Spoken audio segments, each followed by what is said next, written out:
Hi, Dave here, and in this video we're going to be looking at the brand new Native Instruments Z1 MK2. Let's check it out.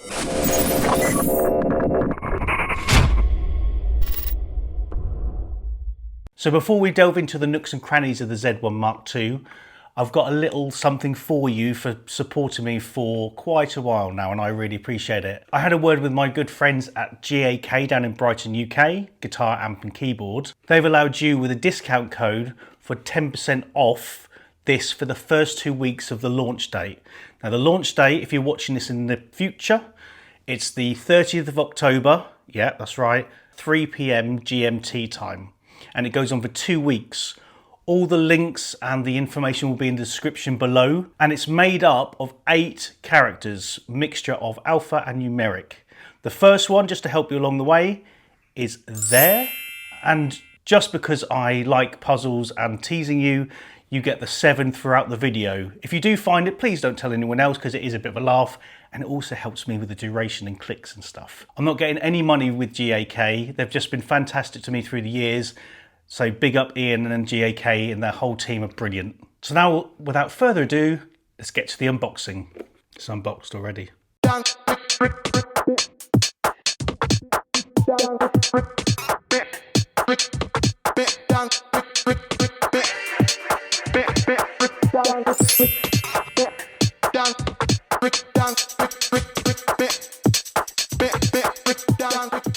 So here we have the Z1. Before we delve into it, let's have a look at the preferences. So if we go down to the Z1 MK2 main, first thing is, which I think is really cool, here, if you notice, we don't have a shift button.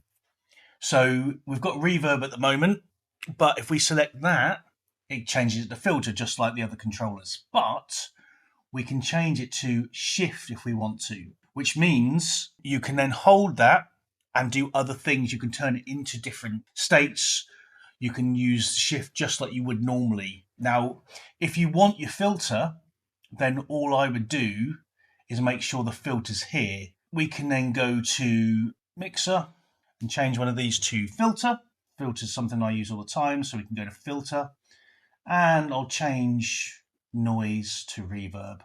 And that is how I would have it. So it's still shift, so you can still use all the functions. It now works like that. It's up to you. And it's a really cool thing which we'll talk about. EQ buttons, we can now change, and this is again a great thing, we can now have the EQ buttons have play, sync, cue, skip, start, nudges. I mean, this means we can essentially, if you've prepped your tracks with beat gridding, essentially just use this to DJ. And I'm going to do another video where I can show you different things that you can do, which is really cool. So at the moment, it's select EQ, which is up here. If we change it to play, we just have to hit the top one and it plays, which is pretty cool. But that also means you've got options for shift and push as well. So this is already massive compared to what we had before. And we can have sync, cue, skip to start, which will be a good one. We can do shift and it goes back to the start. I personally would then make these cue buttons as well. So we can talk about that later. But let's just leave it as is. The stem mode is this one up here. We can then change that to any of the ones we did with the EQs. And I'll talk about this button in a minute. Mixer effects, we can toggle them on and off. But again, that's just so cool. We can use them to play, and here's your cue. So at the moment, it's toggle on and off, which you can see on the filter there. But if you wanted to, you can have that as a play button, or you can have it as a cue button, sync, whatever you want there, skip to start. And the same with the shift. So there's already lots to play with. Then you've got a pre-listen button, which is obviously your cues here. But again, you can change them to play. Personally, I wouldn't ever have them on anything other than cue, but it's up to you. Now we've got the colours, same as the X1 MK3. We can change the colours at the bottom. We can change the mixer mode. We can change the stem mode. The mixer button lights, at the moment that's default, which is red for number 1, etc. Select filters. So this is basically just your LEDs. Let's have a look at the controller. Up here we have the EQ and stem buttons. So if we want to change the gain, we can see that there's an amount there, which is good. If you want to change the highs and lows, you can see it changes the amount, but also it shows you on here where we are, which is quite a nice touch. But if we decide to create a stem, we can control that as well. So if we go to generate stem and we drag it up, we've now got stems. So what this then does is it turns the stems into there. We see we've got a D.A.V.E. Now this works on soft takeover. For those of you who don't know what soft takeover means, is basically at the moment this is at 12 o'clock. And if I move this, nothing moves because you need to hit the certain parameter, the certain value. Therefore, what I really like about this is if you move this, it will tell you that the vocals that I'm trying to move is at 100. So I need to move it at 100 first before I can take control. If you're not sure about soft takeover, reach out to me, add a comment, and I can help you a bit further with that. But we've got this, so now I can do the volumes on here. And again, other is 100. So I can move that round, I can move that round, I can move that round. And if I just want the drums, I can do that. Add a little bit of other. And let's just say I want all my volume for my vocals there as well. This becomes a different state for stems, but while you're playing it, so if I carry on, while you're playing it, you can switch it to there. This is where the soft takeover comes in.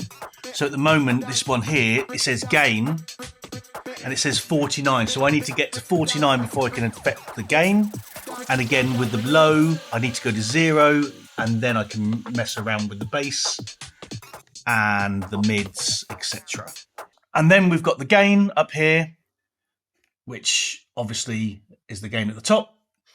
High, mid, low, and then we have the effects here, and then we have the button defaulted to the effects on and off, but you can choose, obviously you saw the preferences, so you can change that.